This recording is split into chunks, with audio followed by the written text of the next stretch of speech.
Bismillahirrahmanirrahim. Alhamdulillahirabbil Salatu wassalamu ala asyrafil anbiya wal mursalin wa ala alihi washabihi ajma'in. Assalamualaikum warahmatullahi wabarakatuh. Salam sejahtera tuan-tuan dan puan-puan yang dirahmati Allah sekalian. Alhamdulillah, hari ini hari Khamis, hari Khamis, esok hari Jumaat. Dan hari ini banyak berlaku peristiwa. Minggu ni banyak peristiwa-peristiwa yang telah berlaku dan menarik minat kesemua rakyat Malaysia yang dulu tak minat politik. Hari ini pun semua bercakap pasal politik. Dan terima kasih tuan-tuan dan puan-puan yang mengikuti siaran kami pada malam ini. Hari ini tajuk yang kita nak tajuk yang kita nak bawa ni ialah tentang ke mana hala tuju Malaysia selepas ini. Jadi untuk makluman tuan-tuan dan puan-puan, hari ini kesemua 114 ahli parlimen telah pun menghadap ke bawah Duli Yang Maha Mulia Seri Paduka Baginda yang di-Pertuan Agong. Ada yang terus pergi ke istana, ada sebahagiannya secara direct call kerana tak dapat hadir ke Istana Negara. Baik, jadi menarik untuk kita bahaskan selepas ini bahawa akan ada satu lagi bentuk kerajaan, akan ada satu lagi bentuk pentadbiran dalam masa satu penggal ni. Ini insya-Allah sehari dua ni kita akan dapat Perdana Menteri yang ketiga dalam satu penggal. Yang ini tidak pernah berlaku percaturan politik sehebat ini, tetapi ia berlaku pada zaman ini. Semua serbi unprecedented, semua serbi norma baru. Dan apakah kita bersedia? Hari ini kita bersama dengan para panelis kita. Ini semua orang-orang yang hebat-hebat ni. Di sebelah kiri saya, di sebelah kiri saya ialah seorang peguam bela, peguam cara dan juga penganalisa politik yang tidak asing lagi, Cik Noh Hajran Muhammad Noh. Apa khabar Cik Noh? Sihat? Sihat, alhamdulillah. Terima kasih. Cik Noh mengikuti apa yang berlaku dalam politik? Tak sempat, too fluid. Too fluid. Tak sempat crystallize. Too dynamic. Okey, nanti kita akan get back kepada Cik Noh. Dan di sebelah Cik Noh ni, yang bersongkok sengit ni, ini kawan lama saya ni, sahabat dunia akhirat, Datuk Seri Kamal Amir. Apa khabar Datuk Seri? Sihat? Assalamualaikum warahmatullahi wabarakatuh. Saya nak berhati sebab saya punya viewers saya ramai ni. Ramai. Saya ni nak tunjuk dia iPhone baru. Okey, baik. Hari ini kita akan bincang satu perkara yang agak menarik, iaitu ke mana hala tuju negara selepas ini. Kerana perkembangan ini, kalau kita tengok titah ke bawah Duli Yang Maha Mulia Seri Paduka Baginda yang di-Pertuan Agong melalui kenyataan media pada 18 Ogos, iaitu semalam, Baginda telah menitahkan agar sebuah kerajaan perpaduan yang berteraskan kepada perpaduan dan penyatuan hendaklah ditubuhkan selepas ini bagi menstabilkan suhu politik negara, menyelesaikan kemelut dan kecelaruan politik. Ini titah ke bawah Duli Yang Maha Mulia Seri Paduka Baginda yang di-Pertuan Agong.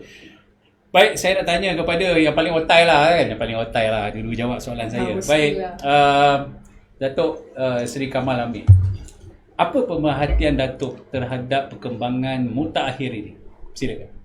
Bismillahirrahmanirrahim. Saya melihat bahawa ini adalah satu santunan daripada Duli Yang Maha Mulia Pertuan Agong dan Majlis Raja-Raja yang mahu melihat bahawa negara kita ni lama sangat dah selama lebih setahun rakyat berada dalam keadaan ketidaktentuan. Tidak ada hala tuju yang jelas, rakyat hidup susah, derita rakyat. Jadi apa yang dirasai oleh rakyat, itu juga dirasai oleh raja. Jadi Baginda sebagai payung mahkota, Baginda mahu melihat bahawa wujudnya sebuah kerajaan yang dapat dibentuk kembali sebagaimana era zaman UMNO Barisan Nasional. Rakyat sebenarnya mengimpikan sebuah kerajaan yang stabil, sebuah kerajaan yang bergerak tidak lain tak bukan adalah untuk memberi kebahagiaan pada rakyat. Semua orang tahu bahawa sejak merdeka, UMNO Barisan Nasional saja yang membentuk sebuah negara, memakmurkan keberhasilan negara ini, dimakmurkan dan dapat dinikmati hasilnya oleh rakyat.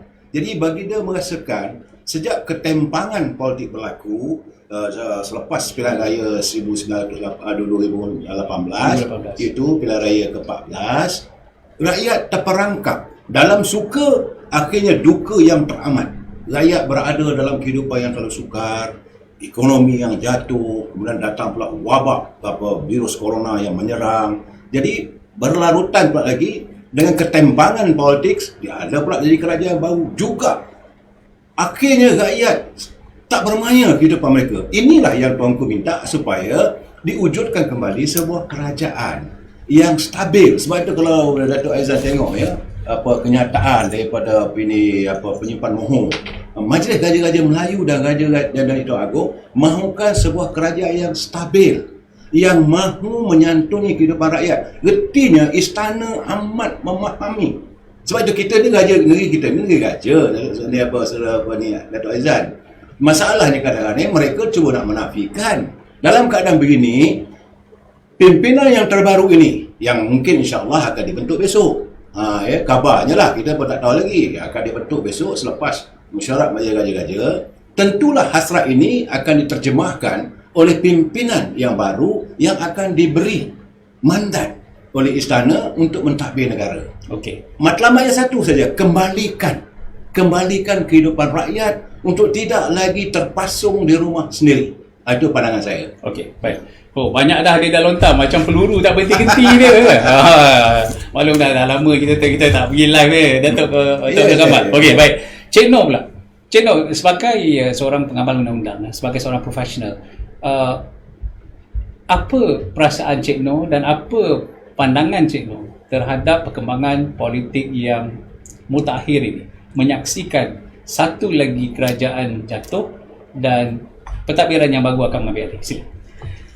Saya rasa tak ada dalam dunia lah kalau kita nak cakap tentang apa yang terjadi ni. Sebab kalau kita lihat pada PRU sebelum ni, 2018, jadi dua Perdana Menteri nak masuk yang ketiga, yang mulanya memerintah 22 bulan, yang keduanya 17 bulan, jadi semuanya 39 bulan. Almost 3 tahun lah kerjanya kan berpolitik. Jadi membina negara ni, Cik Noh tak nampak ada the effect tu tak ada sangat. Keberkesanan, ya. Tapi of course kita acknowledge the fact ada pandemic, ya. Cuma cara yang bagaimana yang kita nak become kreatif supaya keadaan ni dapat ditangani. Kita sudah mengikuti segala SOP dan segala perundangan yang dibuat supaya mengikut patuh sampai emergency law is being declared. Malangnya, Cik Noh tengok kejadian 3 kerajaan ni tak pernah ada di dunia ni. It's like a hat-trick, kan? Dan bagus juga bila istana ada tegur sana sini. Jadi kalau nak ikut separation of powers kan, kata tak boleh. Tetapi saya nampak macam Datuk Kamal kata tadi, istana sangat berprihatin. Kalau you tengok statistik ekonomi, 13% belia menganggur, Kalau ikut pengangguran statistik pun, 3% tu is already too much. Now is 4.8% pada Disember 2020. Jadi kestabilan kerajaan tu sangat-sangat penting. Kita tak boleh keep on tukar macam ini, Datuk. It is very dangerous sebab kita nak kehadapan, nak membina negara, tak boleh lagi ke belakang dan makin menyorot. Sebab negara lain walaupun sama keadaan pandemik, they are still forging ahead. So, kalau boleh saya komen sikit pasal statement istana, boleh saya pinjam ni? Boleh. Okey. Pada kenyataan media 18 Ogos saya tengok para kedua dengan titah Sri Paduka Baginda Yang di-Pertuan Agong Paduka Sri Sultan Perak telah disembah dan turut hadir dalam sesi mengadap adalah Ketua Setiausaha Negara. Bagi Cik Noh, pengamal undang-undang, dia ada 2 keyword kat situ tau. Bila Paduka Sri Sultan, that is already Timbalan Yang di-Pertuan Agong, which is also Majlis Raja-Raja. Yang keduanya adalah KSN. So this keyword very important for them to understand. Sebab bila dah masuk Majlis Raja-Raja, ada di dalam perlembagaan yang Majlis Raja-Raja boleh macam mana pun, saya tak kata masuk campur sebab nanti tak ada separation powers. Tapi nanti saya akan menyentuh tentang kehadiran Ketua Setiausaha Negara. Bagi Cik Noh, the keyword there, the politician ni kalaupun dilantik besok, kabinet tak payahlah sampai 70 menteri. Sebab yang buat kerja ni adalah KSU, bukan menteri. Menteri buat policy, so you have to be lean. What you need are thinkers. You don't need doers. You have 1.5 million civil servants. So when I look at kenyataan media istana ni, itu yang Cik Noh nampak pencerahan bagi Cik Noh untuk menangkap erti. Sebab selalunya istana ni tersurat dan tersirat. Itu komen Cik Noh. Terus masuk Gen 5. Baik, Datuk Kamal. Ya. Kalau kita tengok tu titah pada 18 Ogos ini, secara harfiahnya telah dinyatakan dengan jelas bahawa tuanku tidak mahu lagi politiking ataupun kemelut yang menjejaskan rakyat ini. Oleh kerana orang politik berpolemik, akhirnya rakyat yang mendapat bahananya. Jadi tuanku tidak mahu perkara itu berlaku. Jadi ini sedikit sebanyak sudah pun memberi sedikit bayangan bentuk kerajaan selepas ini. Iaitu kerajaan selepas ini mestilah berteraskan perpaduan dan penyatuan. Ini dinyatakan dalam salah satu para di dalam kenyataan media istana. Pada pendapat Tok, mungkinkah atau bagaimanakah kerajaan perpaduan untuk menyatukan kesemua parti-parti politik ini mampu kita capai pada saat dan ketika ini? Persoalannya sekarang ni berbalik kepada kejujuran pimpinan. Kalau you jujur, you sebagai pemimpin mau menyantuni rakyat, maka dia kena santuni titah tuanku. Sebab tuanku begitu jelas. Tuanku tak mau lagi adanya horse trading ataupun tawar-menawar, harga durian, harga tempoyak, harga kuda dan sebagainya. Tuanku dah tak ada dah. Dan lepas itu tuanku juga tak mau lagi en bloc. Kumpulan PKR begini, kumpulan DAP nak begini, kumpulan PBM begini, UMNO begini. Tuanku kata enough is enough lah. It is a time to seize power, go to the roots of the problem. Ceasefire. Ceasefire. Ceasefire. Dah tak ada tu. Jadi dalam keadaan begini, apa yang harapan istana? It's not only Duri Amau, Tuan Agong. Ini majlis raja-raja juga mengharapkan. Dan juga rakyat mengharapkan yang sama. Sama. Jadi disantuni masalah rakyat. Jadi korang jadi wakil rakyat, bear in mind that they are the lawmaker. Mereka adalah wakil rakyat yang berhormat, yang dihormati oleh rakyat. Tetapi sejak 3 bulan yang saya cakap setiap malam, mereka ke sana, mereka ke sini, bercakap lain, tak ada cerita tentang power. Rakyat tidak disantuni. Peruntukan bakul makanan tidak terlaksana dengan baik. Rakyat tak ada kerja, duduk di rumah. Rakyat bunuh diri. Ada wakil rakyat pergi tengok. Rakyat, you ada wakil rakyat. Dan parlimen tergantung begitu, tidak dapat dibincangkan. Hilang pekerjaan, Cik Noh cakap tadi. Berapa ramai? Bukan 3%, Cik Noh. It's millions. No, dalam segi employment law, Yes. Employment, kalau 3% pengangguran, that's really too much. Yes, Kita ni at the rate of 4.8. There you are. Dan saya pada dapatan saya about 2 over million. That's the number. Ini berartinya 2 juta keluarga hilang pendapatan. When they lost the income, so what going to happen? Sebab itu kalau you tengok dan Kementerian Kebajikan Masyarakat, Kementerian Pembangunan Wanita, tengoklah berapa ramai perceraian berlaku, berapa banyak krisis rumah tangga berlaku, berapa ramai pihak polis yang terpaksa menangani isu isteri-isteri yang diinai oleh suami. Sebab kesan daripada itu, bila suami tak ada kerja, isteri minta wang, akhirnya bergaduh, berantakan, berlakulah apa yang dipanggil penganiayaan terhadap wanita.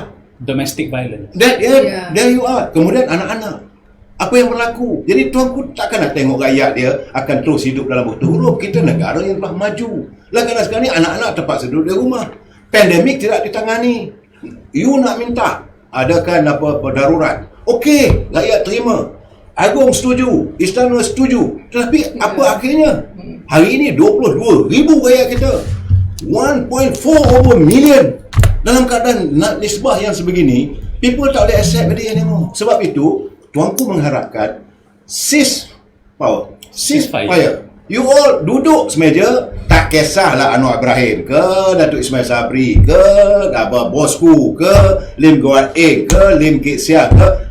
Bagi istana, you all rakyat tangani because you masalah. You adalah wakil rakyat. Selesaikan masalah. Try to wujudkan satu unity government. Ini impian istana lah. Sama ada boleh terlaksana atau tidak, terletak kepada kejujuran pimpinan. Kalau dia honest for the sake of the people, untuk kebaikan rakyat yang diwakili, yang kamu tiap-tiap kali musim pilihan raya turun, undilah saya sebagai wakil rakyat, saya akan berjuang. Inilah masanya kamu kena ketepikan soal kepartian. Pentingkan negara dulu, pentingkan masalah COVID, pentingkan masalah ekonomi, pentingkan masalah apa yang berlaku dalam persekitaran kita ini. Indeed is the most important to Aizan. Sebab itu saya merasakan perlu diwujudkan satu coalitions, satu penyatuan. Lelah ramai ni banyaklah dia punya mindanya dan disatukan, dan sesiapa yang dilantik sebagai Perdana Menteri, dialah yang akan menyusun semula. Dan ini akan menyangkut soal pembentukan kabinet dan sebagainya. Ini pandangan saya dari Zan. Okey, Cik Noh. Daripada Pakatan Harapan 2018 kemudian kepada Perikatan Nasional, sekarang ini nampak gayanya mereka mengatakan PN plus lah ataupun BN plus lah, whatever plus lah. Tapi insya-Allah kalau tidak ada aral melintang, sehari dua ni kita akan ada apa yang dipanggil UMNO BN led government. Yes. Okey, kerana Perdana Menteri sekarang ini telah disepakati ialah Datuk Seri Ismail Sabri Yaakob, naib Presiden UMNO yang paling kanan. Beliau telah pun dicalonkan. Dan hari ini semua dah menghadap dan semua sudah pun membuat perakuan, ya. Kita menunggu titah resmi daripada istana apa hasil daripada pertemuan 114 ini. Baik, itu yang berlaku. Tetapi dalam masa yang sama kita bercerita tentang penyatuan, tentang perpaduan, tetapi hari ini kita seperti mana yang dilaporkan oleh media, kita tak tahu betul ataupun tidak, tetapi ada yang sudah meletakkan syarat-syarat. Meletakkan syarat-syarat itu, pelbagai syarat sebagai syarat untuk menyokong. Pada pandangan Cik Noh, sekarang ini kita tuanku mahukan kerajaan yang stabil. Apakah kestabilan dapat dicapai sekiranya masing-masing masih lagi berfikiran ditakuk lama meletakkan pelbagai syarat untuk mereka menyokong sebuah pentadbiran? Okey. Soalan ni agak sukar ya untuk dijawab sebab tiap-tiap manusia ni dia datang dengan pemikirannya sendiri. Dari segi NLP saya rasa Datuk pun tahu dia ada apa dipanggil cognitive distortion. So masing-masing mempunyai ideologi. So kalau dimasukkan semua ahli-ahli politik, memanglah ahli politik kalau you tengok dia orang punya dasar capability adalah berceramah, bersuara, menjual cerita. Kan ini pun selepas keluar istana tadi macam-macam saya tengok dalam social media. Bukan tak boleh ada kebebasan bercakap, boleh, tapi kita kena cakap benda sekarang ni bagi saya lah, negara ni dalam severe crisis. Okay, kalau nak disamakan dengan 1969 di mana Magaran dimasukkan, dulu yes ada pembunuhan, sekarang ada juga kematian. So, bila dalam keadaan severe crisis, when you talk about you are at war, you nak menceceh lagi ke? You nak create keadaan yang unrest? Because as a politician, you have to deliver to the rakyat. That is the core. Habis kenapa you jadi wakil rakyat? You nak dengar kerenah dan kesusahan rakyat dan dah ditranslate. Statistik yang kita tak boleh menyangkal lagi. So, kalau nak berkata mengenai mendapatkan stability ni, dia orang kena, orang kata apa, inside looking in. That one kena. Jadi, kalau nak ikut keberkesanan dari segi perundangan, of course saya tidak menyanggah perlembagaan di mana freedom of expression itu untuk mengata, untuk bercakap. Tapi boleh tak for now kita ada consensus, kita bercakap yang elok-elok je. Put some positivity inside. Ini bukan Cik Noh cakap main-main atas angin. Masa tahun 1932 Roosevelt Amerika dalam depression. Okay, dia dah tak tahu macam mana nak buat. Orang terjun bangunan, orang bunuh diri, the same thing. So, membuat saranan radio, television, orang bercakap, TV, media, cuma cerita benda positif. Boleh tak kita sekarang ni jangan maki hamun mengata ini tak betul, itu tak betul, you seorang je yang betul, sebab sekarang ni tak ada masa lagi tu. Kita dalam krisis yang Malaysian, we have to come together to rebuild the country because kita dah banyak tercorot. So apa pun saya rasa politician dari cabang mana pun, janganlah, sudah-sudahlah. Lepas ni kita dah menangani COVID, ekonomi, you nak politik balik untuk GE, PRU, silakan. Tapi sekarang please gencatan. That is my solution because saya ambil experience in America during the Great Depression 1932. That's what Roosevelt did. Tok Kamal. Ya. kita bercakap tentang gencatan politik. Tuanku juga pernah titah tempoh hari tentang perlunya gencatan politik. Tetapi ini seolah-olah tidak diikuti, tidak dipatuhi kerana sejak kita merdeka lagi aktor-aktor politik kita memang semula jadi begitu, mencari peluang dan kalau ada peluang tapi tak biasanya berlaku semasa pilihan raya, tetapi ini berlaku dalam masa satu penggat. Baik, soalan saya masih lagi berlega di persoalan yang sama, Tok Kamal. Boleh atau tidak kestabilan dicapai dengan bentuk kerajaan yang kita cerita tadi tentang unity government? Apakah mampu kita memuaskan hati semua ahli komponen atau bagaimana caranya? Bagi saya itulah Datuk, it's good question. Bagi saya badut-badut politik ni, saya panggil orang badut-badut politik lah sekarang. Kalau gitu perangai mereka, they have to go back to, kita ada satu rule. Kalau di Indonesia dia panggil Pancasila, di Malaysia kita ada rukun negara. Fakta pertama sekali, kepercayaan pada Tuhan. Must believe in God. Apa yang berlaku sekarang ni, Tuhan sudah marah, Tuhan sudah murka kerana keasyikan kita bertelagah sama sendiri, maka didatangkan segala bencana. Yang kedua, kedaulatan, kesetiaan pada raja dan negara. You still lah, tuanku dah titah begitu, jangan di question. Bagi saya, siapa against titah tuanku must be arrested under treason. Yes. Dan yang paling penting di bawah sekali, kesopanan dan kesusilaan. Ini core rukun negara. Kalau semua ahli parlimen, ahli wakil rakyat kita, ahli politik kita mengamalkan begitu, tak ada masalah. Tapi berproblem ni, mereka the lawmaker, mereka membuat undang-undang, mereka mempertahankan perlembagaan. Waktu yang sama mereka mencemarkan perlembagaan dan mereka tidak menghormati titah tuanku. Malah ada juga antara mereka yang melanggar SOP. SOP itu bukan dilanggar sikit, aduh ya Allah ya Tuhanku, itu memberikan contoh tidak baik. Mereka adalah cerminan masyarakat. Kalaulah mereka itu mewakili parti yang berasas pada agama. Okey, jadi sepatutnya mereka menggambarkan bahawa orang yang begitu tawadu. Bukan bila dah berubah, hilang lebay, tukar pakai kod, mereka juga berubah. Jadi menghilangkan kepercayaan pada rakyat. Saya yakin rakyat hari ini dah marah sangat dengan lebay-lebay ini. Sebab selama hari ini, they are the fake politicians. Sorry to say lah. Begitu juga bagi mereka yang mengamalkan kesetiaan pada raja dan negara. Mana-mana ceramah politik pun, bagai narak, terangkat tangan.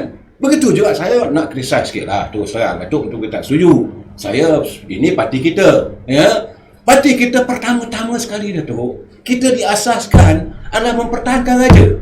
Bear in mind, historically, UMNO diwujudkan untuk menentang Malayan Union. Itu asasnya. Daripada situ kita menuntut kemerdekaan. Now, bila raja-raja kita disinggul, mana ahli-ahli UMNO-nya? Mana pimpinan UMNO-nya? Bila tuanku dah bertitah, mana pimpinan UMNO nak mempertahankan titah tuanku? So, this is the most important. Whoever the next minister come in, whoever the next leader come in, ini core kepada UMNO. Pertahankan institusi raja. Kemudian, pertahankan kedaulatan kemerdekaan kita. Santuni keharmonian rakyat. Dan kita dah ada. Indonesia sekarang ni maju ke depan kerana mereka kembali kepada Pancasila. Dan kita hari ini must go back to rukun negara. Saya kata kalau ada rukun negara tak ada masalah.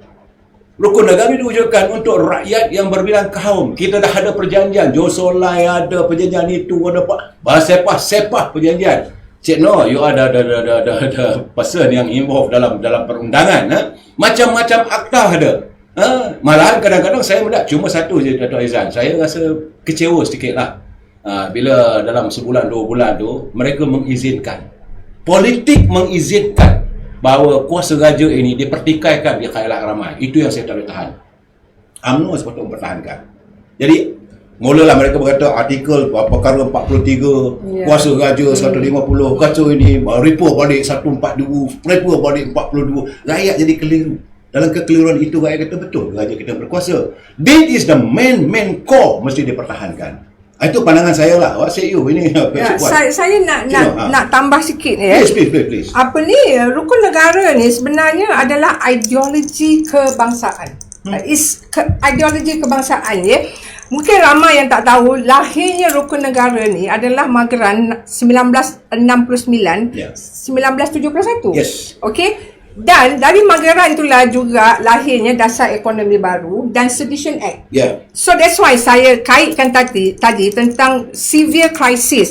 So bila dilaksanakan ideologi kebangsaan yang mesti diangkat oleh, you kata tadi, lawmakers. Yeah. Politicians are basically lawmakers, but they're not actually complying with the law. Yeah. Now, apa yang menarik dalam komiti Mageran ni yang mengeluarkan rukun negara sebagai ideologi kebangsaan adalah dua orang yang menarik perhatian saya. Satu adalah Tan Sri PG Lim. Ya. Tan Sri PG Lim ni adalah seorang peguam Cina dari Penang.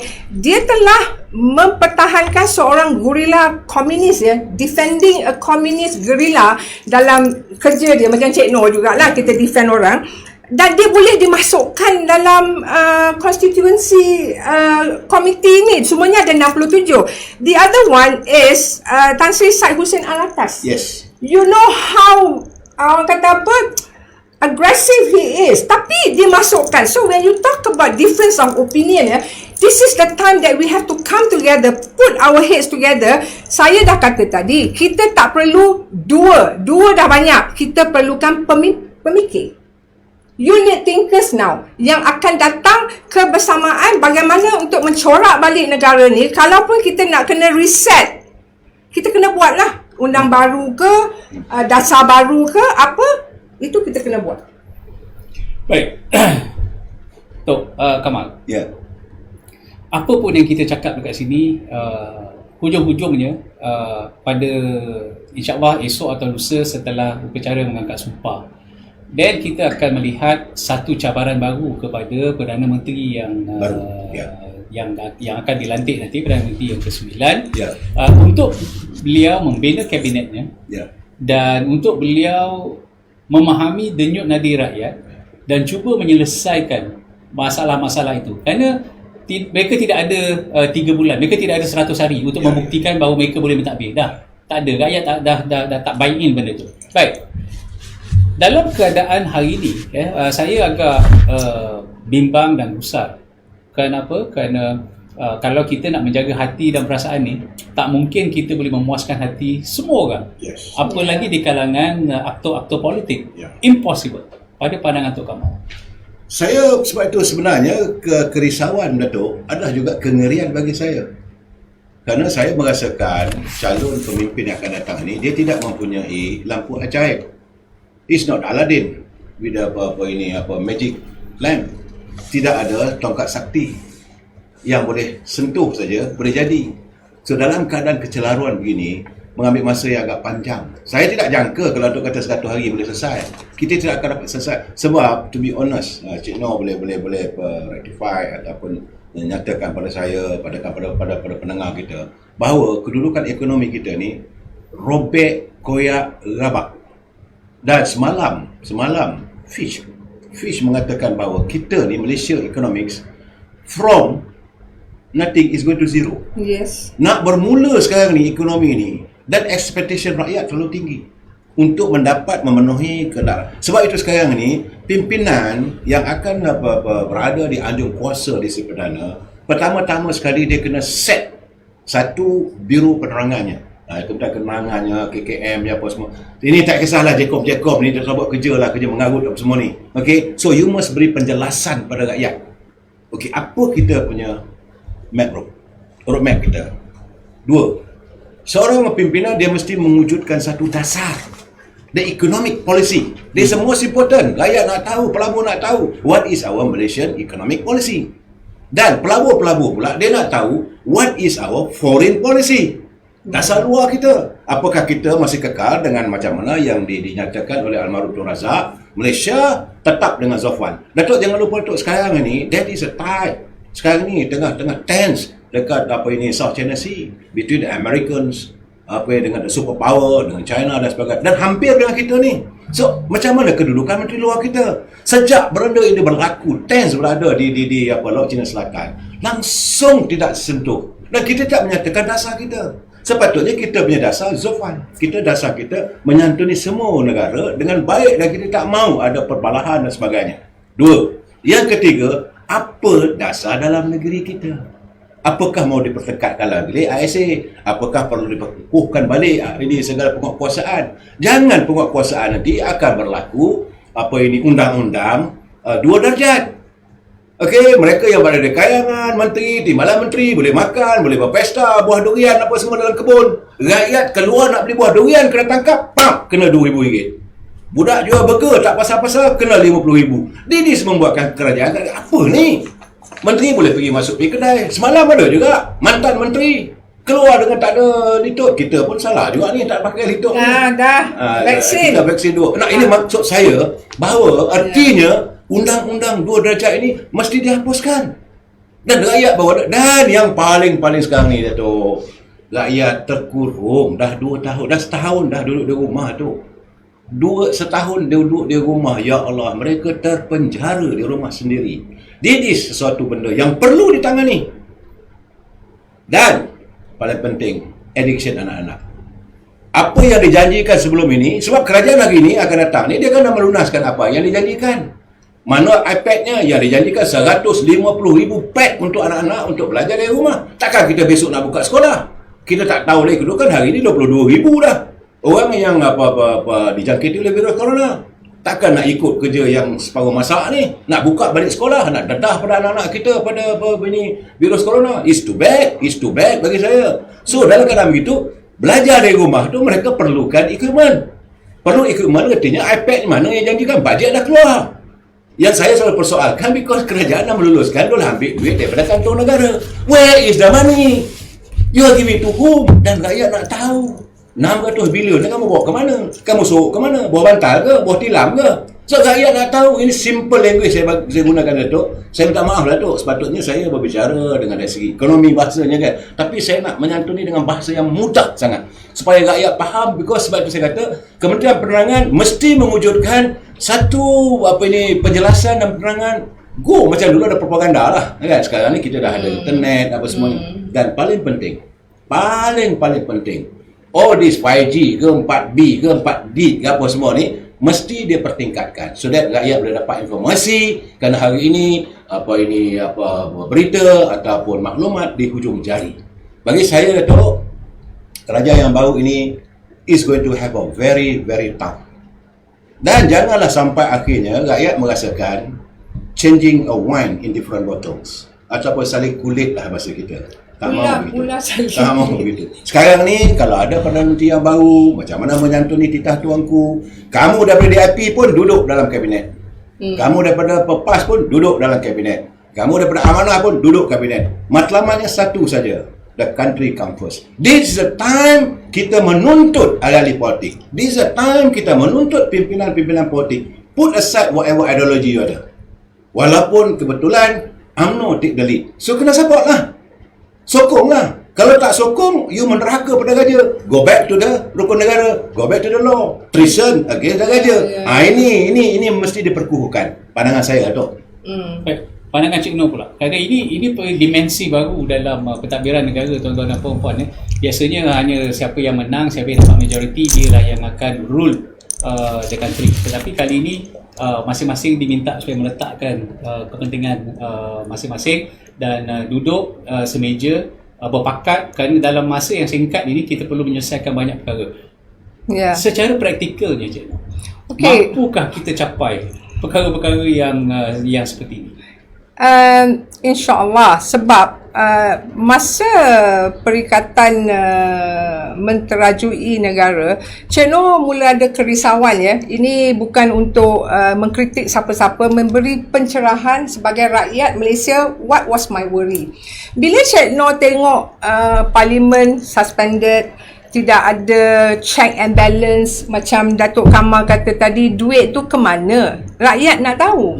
So, benda ni cuma boleh dibincangkan di Parlimen. Jadi kalau Parlimen digantung, ke mana rakyat nak mencari jawapan dan menjadi masalah dan big problem sebagaimana yang Datuk Kamal kata tadi, di hujung jari. So sama ada information tu sahih ke tak sahih ke, betul ke tak betul ke.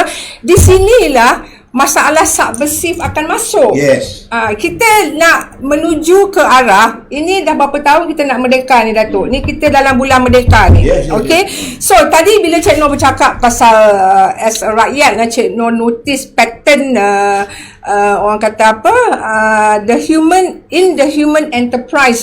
Dalam 1960 ada seorang pemerhati dari segi theory of politics, nama dia Douglas MacGregor. Dia kata ada dua teori kerajaan ni, governing. Satu teori X, satu teori Y. Now, apa yang dia bagi penjelasan teori X adalah bila government itu ataupun politician itu dia self protection, dia self insulate.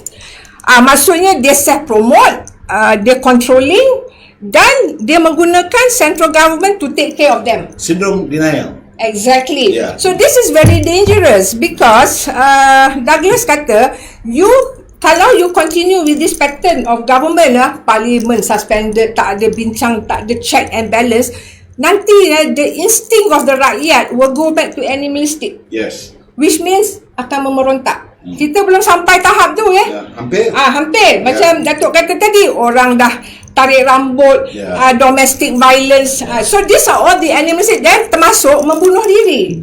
So it's very dangerous. Then the other one is theory Y. Now, saya mengharapkan kalaupun kebersamaan tu nak orang kata apa, langsungkan dengan beyond command and control. Dia tak boleh macam dulu, you nak control, tapi you lead dengan trust, respect, integrity. Sebab dari sini society kita akan go to greater heights. Sebab itu kita nak membina human power kita, human relations, tak naklah jadi human remains. That is very dangerous. Betul. Dan yang kita takutkan ini kerana kita tak tahu berapa lama pula kerajaan yang baru ini boleh bertahan. Sekiranya ada salah parti-parti yang meletakkan syarat. Contohnya mereka kata mereka tak nak ada, kalau boleh ada kluster mahkamah dilantik memegang jawatan, dan kalau parti B pula kata okey, kalau kluster mahkamah tak boleh, kluster katak pun tak boleh juga. So kalau perkara seperti ini berlaku, apa akan jadi kepada sebuah pentadbiran, Tok Kamal? So itu saya kata tadi, pertama-tama sekali semua pihak kena ada keikhlasan dan kejujuran. Put aside, bila dah ikhlas dan jujur, dia tak ada dendam. Bila dia dendam, orang buat baik, dia kata tak baik. Saya cakap terang, kalau Datuk kata tanya saya tentang apa kejujuran, apa keikhlasan, apa semua, apa yang tuanku titah pun dia orang langgar juga. Tuanku kata kalau nak hantar pencalonan rahsia. Apa yang buat, ada juga mangkuk-mangkuk ni. Saya maaf cakaplah, kalau wakil rakyat dah tak boleh dihormati, saya panggil mereka mangkuk lah. Tunjuk kat orang, ni saya beli orang ni. Tunjuk kat orang. Ini bertentangan dengan hasrat tuanku. Itu. Kemudian begitu juga dengan blok kami. Saya minta maaf lah, pun kita Barisan Nasional pun. Blok Barisan Nasional sokong satu blok. Tuanku tak nak itu, sebab itu tuanku terpaksa panggil seorang-seorang tadi. Sebab dia tak mau lagi blok-blok ni, horse trading ni tak mau. So jadi bertolak kepada keikhlasan. Jadi pula keikhlasan, put aside whatever different. Memanglah orang politik dia tu, dia merasakan dia seorang aja bijak. Dan mereka pula merasakan di sinilah letaknya pimpinan yang baru harus tidak ada dendam politik. They shouldn't play politik. Dia tidak meletakkan politik mengatasi. Yang penting sekarang harapan istana, harapan tuanku junjungan kita adalah masalah rakyat ini diangkat mengatasi beyond your political means. You kena ingat, rakyat dah tak makan, macam mana nak selesaikan?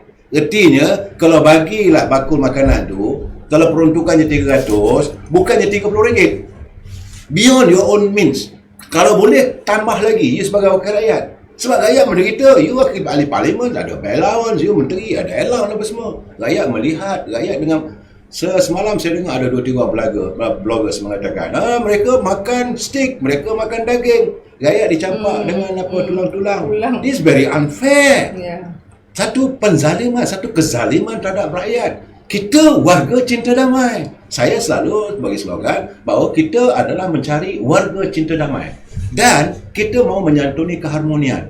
Go back to the old. Apa yang diwujudkan oleh almarhum Tun Razak selepas kita mengalami krisis time bomb yang meledak 1969, Tun Razak membuka dasar ekonomi baru. Prinsip dasar ekonomi baru adalah kek ekonomi negara ini dikongsi bersama. Tidak ada, jadi artinya duduk sama rendah, berdiri sama tinggi. Tetapi bila dia berubah kepada penswastaan, maka adalah yang tinggi menggalah, yang duduk tertayap beranak-anak. This is perlu diatasi semuanya, Datuk. So that's implementation. Ya, pelaksanaan ini perlu dilakukan, dan sekarang ni kita kena bermula daripada zero, Datuk. Saya dan yang paling saya khawatir, kalau mereka meletakkan politik utama, Tuanku titah Perdana Menteri mesti bawa ke Parlimen, iaitu usul keabsahan, Udi percaya his legitimacy as a Prime Minister, mesti mendapat sokongan majoriti di kalangan ahli Parlimen. Kalau mereka masih lagi ada agenda politik, masih lagi meletakkan kepentingan diri, ya aku nak jadi Perdana Menteri, inilah akan ada kembali horse trading, akan ada berlaku tawar-menawar. Dan sekarang ni kedudukan, kalau Datuk lihat dari segi jumlah undian yang diperolehi pun, dia punya different, dia tak banyak mana pun, sama dengan previous government. Kalau waktu kita undian bajet dari 114, kalau dapatan saya mengatakan 114 is very fragile. Ini satu kerajaan cukup rapuh. Apakah ahli-ahli parlimen, apakah ahli-ahli politik mahu menjahanamkan negara dalam keadaan kerajaan yang cukup rapuh ini? Sekarang ni split. Macam saya selalu katakan tu, setempayan petrol yang terdedah menanti saja untuk spring of the fire. Terbakar habis, akan meledak satu negara. Sekarang ni kita ini. Saya mengharapkanlah agar pimpinan politik, tak kisahlah kamu daripada parti mana pun, please, ketepikanlah masalah politik. Ketepikan cita-cita politik. Selesaikan masalah COVID-19, selesaikan masalah ekonomi negara dalam tempoh 6 bulan atau setahun, berentak balik, tak ada masalah. Okey, saya nak tanya Cik Nur. Kalau itulah mauduk yang kita Itu mauduk istana juga. Daripada kita tuanku, untuk kita mencapai sesuatu yang baru, kita mencapai sesuatu yang luar biasa pada kali ini. Tetapi kalau nak mencapai sesuatu yang luar biasa, tapi kita masih melakukan hal-hal yang sama juga macam kita lakukan dulu, pada pandangan Cik Nur, apakah matlamat penubuhan pentadbiran yang baru ini mampu mencapai matlamat dan objektif ini? Semestinya tidak boleh, sebab itu pun dah diberitahu oleh Einstein, itu kerja orang gila. Exactly in the way you describe it, Datuk. So it is madness of things that you memang tak boleh dibuat. Jadi nak membuat dan orang kata apa, meyakinkan yang it can succeed, saya ambil apa yang Datuk Kamal kata tadi, keikhlasan, magnanimity.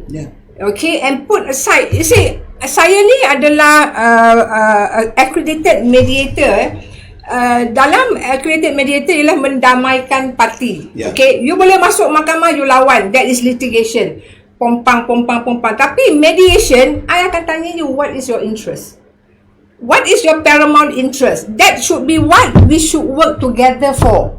And that should be the model that I would want to suggest. You see, you have a mediator kind of person that comes in to see sama ada boleh tak kita mencapai satu matlamat. Nah, matlamat sini senang. Ekonomi, kesihatan, pelajaran, perpaduan, education. To me lah, it's a bit too long, but this is all very important. So, kalau you politician pun, you ada anak kan? Education is important, right? You ada anak, economy is important, dia nak cari makan. So, that is the paramount interest that they should put there, not to orang kata apa, meyakinkan diri apa yang aku akan dapat. No more. Because now you punya mental way of going is what is best for the country and for rakyat, sebab nama pun wakil rakyat. Jadi saya pun nak petik orang kata apa, Tunku Abdul Rahman Putra Al-Haj, masa dia nak mendamaikan dan mengharmonikan negara, dia pergi jumpa Jinping. Dia reda. Dia reda. Because dia nak cari penyelesaian. He wants harmony. Dia pergi jumpa Jinping, tapi Jinping tak nak. Apa dia boleh buat? But at least he try. See? So, and he show his sincerity, dia lepaskan. Yes, correct. Dia tak ada. Terlambat pun. Yes. So, kita nak menyantuni pemimpin-pemimpin kita sebelum ni yang telah orang kata apa, portray a very good example that we can learn from. You see, so tadi saya petik, saya kata saya nak bagi example ya, di mana Majlis Raja-Raja dalam erti kata sebagai hint dalam kenyataan media dari istana, di mana dulu Yang Maha Mulia Paduka Seri Sultan Perak telah disembah sila turut berangkat. Now, kan? Jadi to me, dalam perlembagaan pun ada Majlis Raja-Raja, the Conference of Rulers. Jadi saya tertarik, saya kena refer sikit sebab ada fakta di sini. Pada tahun 1988 dalam kes Tun Saleh Abbas di mana dalam perlembagaan sebagai peguam kita kata black day for the judiciary, sebab seorang hakim supreme dan dua lagi hakim telah dipecat. Now, dia orang punya appointment is pursuant to perlembagaan, tetapi dia masih dipecat. So, ada seorang profesor dari University of Monash nama dia H.P. Lee. Dia telah membuat kajian takkan benda ni tidak ada penyelesaian that anybody can do, anybody within the power of the perlembagaan Malaysia that you boleh pecat macam tu. Tak kisahlah sekarang you dah kata dia dah tunjuk sign-sign tidak menyantuni istana, tak nak dengar. So mungkinkah itu akan naikkan peringkat lagi menderhaka dalam section 121, 124 penal code dalam kes Maunah. Walaupun itu adalah weapon, tapi ini in the same way treason. It's the same treason. So now coming back to Tun Saleh Abbas punya case, this professor ni from Monash University, dia berpendapat perundangan or reform measures of the Conference of Rulers, he is of the view that what happened to Tun Saleh Abbas was wrong, and the Conference of Rulers had the constitutional powers to alter the course.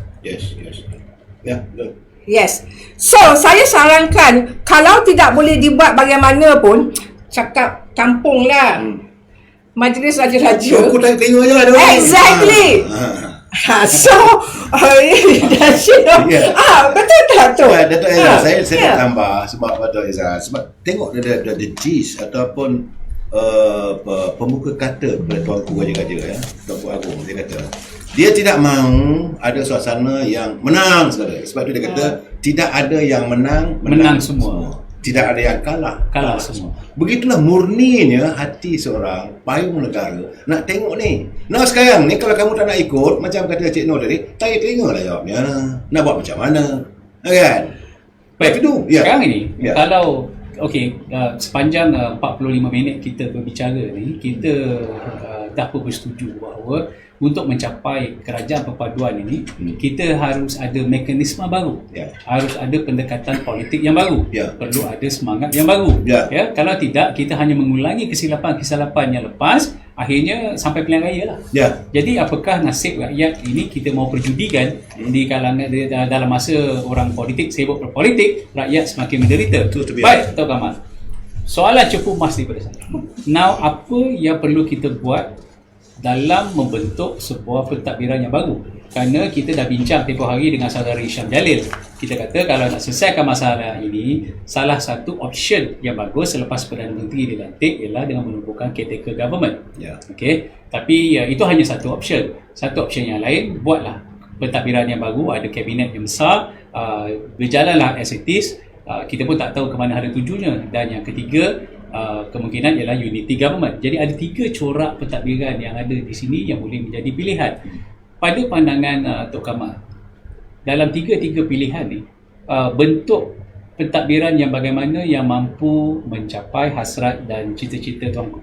Dan juga yang paling penting, hasrat rakyat. Saya melihat adalah unity government. Realitinya, kita rakyat diminta supaya bersatu padu.